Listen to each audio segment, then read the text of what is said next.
Olá, sou a professora Elisa Cris do 5º ano A, da Escola Francisco Mariano de Almeida. No nosso componente curricular de hoje, História, vamos falar sobre o tema Somos Todos Brasileiros, Democracia. Em uma democracia, os cidadãos são livres para escolher quem ocupará os cargos do governo do país.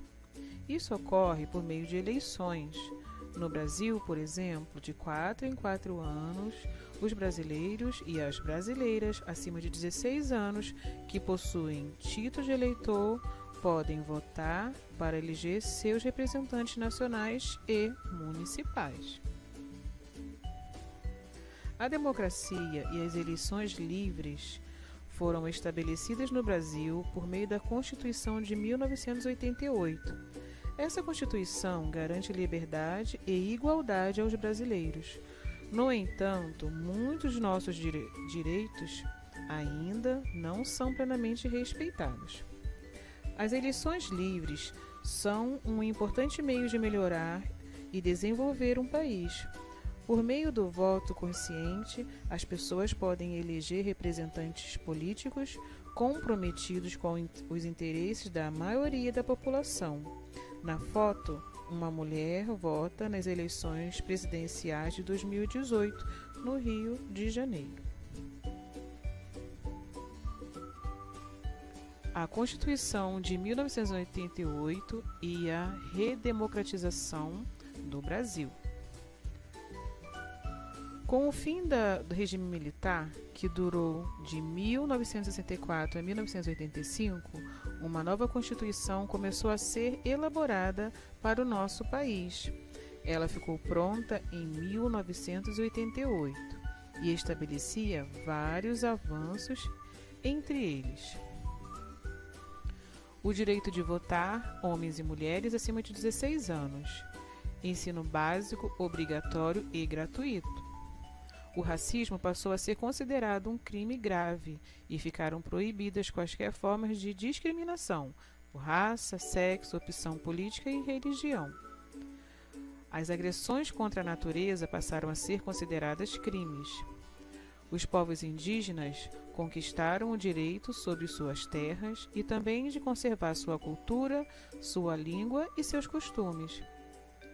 Os respeitos aos direitos humanos, direito à liberdade de expressão, à propriedade privada e ao acesso à saúde, por exemplo, foi garantido. Os principais desafios da atualidade. Então, nós temos aqui desigualdade social, a má distribuição de renda. Uma pequena parcela da população detém grande parte das riquezas produzidas no país, enquanto a maioria dos brasileiros é obrigada a dividir o que sobra, ou seja, a menor parte das riquezas.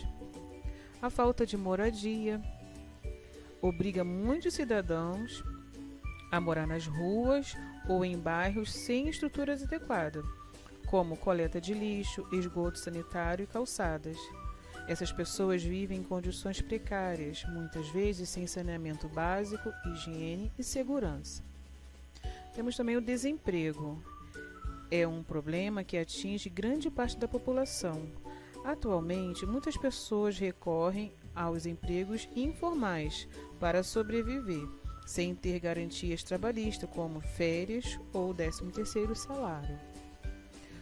A poluição do ar e da água, comum nos grandes centros urbanos e também em algumas áreas rurais, prejudica a qualidade de vida da população, causando doenças aos animais, às plantas e aos seres humanos. No campo, a concentração de terras nas mãos dos grandes latifundiários prejudica muitos trabalhadores rurais.